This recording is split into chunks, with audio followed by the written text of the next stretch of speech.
Welcome to Mr. Giant Reacts and Ting and Ting and Ting. I'm Mr. Giant, and today we'll be watching Top 10 Lies Told About Great Britain. No. Let me correct that. Top 10 Lies You Believe About Great Britain. And this is going to be interesting for me, seeing that I come from a former colony. I want to see if I've heard some of those tall tales about Britain. Let's YouTube and simmer and see what this is all about. Time to brush up on your British general knowledge.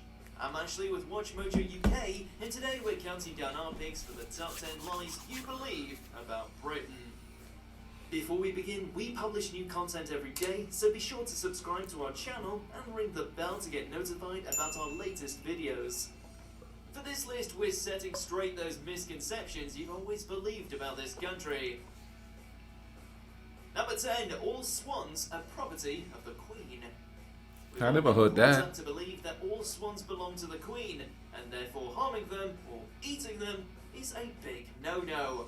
However, one 5-year-old swan enthusiast wrote to the Queen asking if she could have one, and the response she got surprised us all. A representative wrote back debunking the common misconception that seems to date back to the 12th century. The monarch actually only owns all unmarked mute swans in open water around certain areas of the River Thames and Windsor. Every year, local children are invited to witness the swan upping event, which helps keep track of the birds.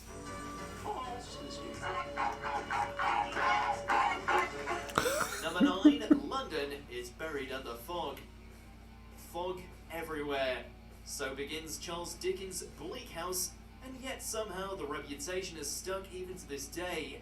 Due to the Industrial Revolution during the 19th century, Londoners did see an average of 63 foggy days per year, and in 1952, the Great Smog was said to have killed around 12,000 people. Smoke from the capital's chimneys is being trapped at street level, which is aggravating the fog. Nowadays, you'll actually find that London, or anywhere else in the UK really, doesn't even cut the top 10 foggiest countries around the world, with Grand Banks, Newfoundland, Canada taking the top spot. Once coal fires were banned, London saw less fog, and today it's not as common as you would think. Number 8. So that's how the fog thing had come. Because I mean, if you look at the Hollywood movies of Jack the Ripper, he's in the fog and he's like hunting people down. You know what I mean? Oh, but then when you think about it, it was always movies from that time period. And like you said there, the moving away from burning coal all the time sort of cleared things up. I didn't think of that. Because even today, you think it's like dreary and foggy. I heard that there's a lot of like dreary days there. But I don't hear people say foggy much anymore. But I was always thinking, it was a natural thing. But I guess the burning of the coal helped with it. And that's understandable if everybody's like burning coal to stay warm and do all of that and to cook. That would definitely fog up the place. I learned something today. Let's continue watching this video here. Lady Godiva rode naked on horseback. Lady Godiva wasn't just a made-up figure from a Tennyson poem or a delicious brand of chocolate. In Tennyson's versions of events, Lady Godiva rode naked on horseback through the streets of Coventry in response to her husband Leofric's oppressive tax. In reality, there are some sources that suggest that her lord husband requested she do just that, but there is insufficient proof that she followed through, with most historians insisting that it never happened. This I heard that story too. Started making the rounds around 100 years after her death, and by a monk whose storytelling didn't always adhere to the truth. Number 7, Great Britain, the UK, and England as synonyms. For England, James? No.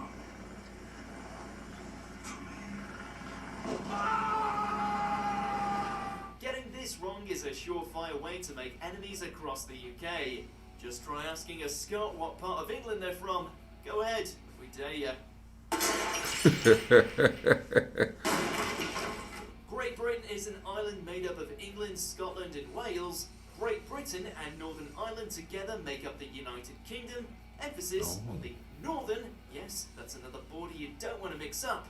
We'll also tell you about the Channel Islands, British Isles, Isle of Man, and so on, but we suggest you get your head around the basics first. Oh, yeah. We can talk. Number 6, you're never far from a rat in London. Another stereotype of England's capital is that you're never more than 6 feet away from a rat at any given time.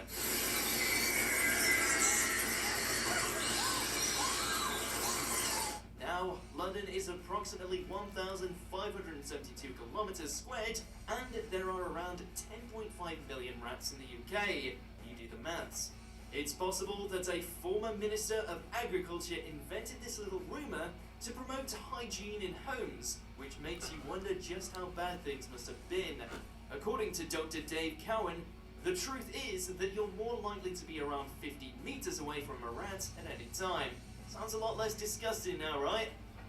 Number I've heard about a lot of rats in England when I was growing up. Of course, Hollywood didn't do anything to dispel that, because every time you see a movie of England, even back in those times, the 50s, 60s, you see a rat scurrying through the cobblestone streets and stuff like that. Which is kind of ironic that they did that, because I'm telling you, man, I lived in New York for a couple of years, and boy, woo, were there rats there. There were rats there. I mean, I remember one time we went to Kentucky Fried Chicken. This was back in like 1987. Me and my dad and wife, we went to Kentucky Fried Chicken, right? And she's parked at the drive-thru, and we heard a rustling going on, and we look over at the dumpster, and there's like 20 rats just chilling there. No, my ex, she's from the hills of Kentucky. They have river rats here, and I don't know what kind of rats they have up there, because she didn't have rivers where she's from. But here you go, the river rat, it scurries away.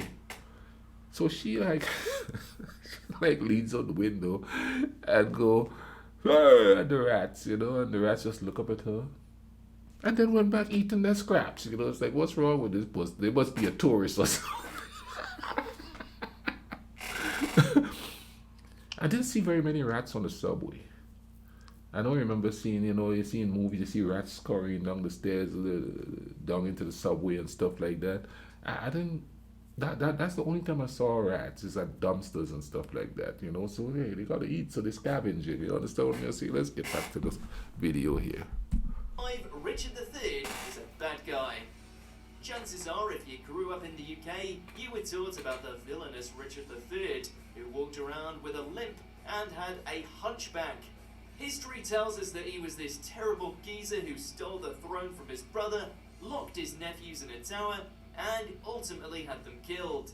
But in reality, when his reign came to an end, the Tudor dynasty took the throne. And let's just say that historians decided to record things a little differently.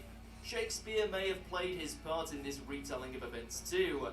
There's taking creative license, and then there's completely rewriting history. Yeah. Horse, my kingdom for a horse! Number 4, Big Ben is a clock. One of the most iconic features of the London skyline has been dubbed Big Ben by tourists and locals alike, but it wasn't always called that. In the Victorian era, it was called St. Stephen's Tower, and until recently, it was just named the Clock Tower, and you really can't go wrong with that. However, today its official name is the Elizabeth Tower, in celebration of the Queen's Diamond Jubilee in 2012. Oh, I As did not know that. interesting as this is, it's all superfluous for the discussion at hand. That's because Big Ben is the nickname of the bell, not the tower that houses it. Oh. Wow. I did not know that. Number 3, the Great Fire of London ended the plague. When you learned about the Black Plague at school, it was almost always immediately followed by a lesson about the Great Fire of London, because it was said that this fire, that devastated London, actually brought an end to the plague, right? Well, no, not really. The fire only burned up about a quarter of urban London, with the worst areas affected by plague, Whitechapel, Clerkenwell, and Southwark getting through it with barely a singe. By the time the fire started, deaths from plague were already on the decline, but once the fire was over, it was still not extinct. Number 2, the royal family always lives in Buckingham I Palace. know that not to be true. Crowds swarm Buckingham Palace every year in the hope of seeing the changing of the guards, or better yet, a member of the royal family leaving the palace to run some royal errands. The only problem is, none of the royal family live full-time in Buckingham Palace. It's more like the Queen's office and a nice venue for special events. So very heavy. Yes. People also mistakenly look out for the Union Jack to know if the Queen is in, but it's actually a different flag, the Royal Standard, that's flown at the royal residences at Buckingham Palace, Windsor Castle, or Sandringham House when she's present. Number 1, the Queen is all-powerful. The job description of monarch has changed since the days of Henry VIII, but the Queen still does have a number of powers, and it's not all about travelling the world and waving politely. But in today's British Constitution, she has ministers who are entrusted with exercising her powers. The Queen can summon Parliament, sign bills into laws, appoint or remove ministers, appoint the Prime Minister, and declare war, just to name a few. Oh, really? Please. Boo. A lot of these motions are ceremonial, but it's good to know that if we were ever on the verge of war, the Queen has the power to pull that plug. Do you agree with our picks? Some of these I knew, some of these I didn't. Lady Godiva, I didn't realize that was in England. I did not realize that was in England. The way Shakespeare took creative license and stuff like that. Shakespeare is one of my better reads. I like Shakespeare. Gosh, I sound like I like Shakespeare. But that was one of my favorite things to read when I was in secondary school back home. But a lot of it I knew. So, it wasn't like a surprise. The Swan one was kind of a surprise, because I've heard stuff about the Swan before in relation to the Queen. However, I didn't know it was a specific type of swan. A specific type of swan that was the Queen's subject, if you will. Anyway, man, thank you all for watching this with me. I'll leave a link in the description for this video, so go check that out. And check out this channel here, Watch Mojo UK, and take care of each other. All right, cool runnings.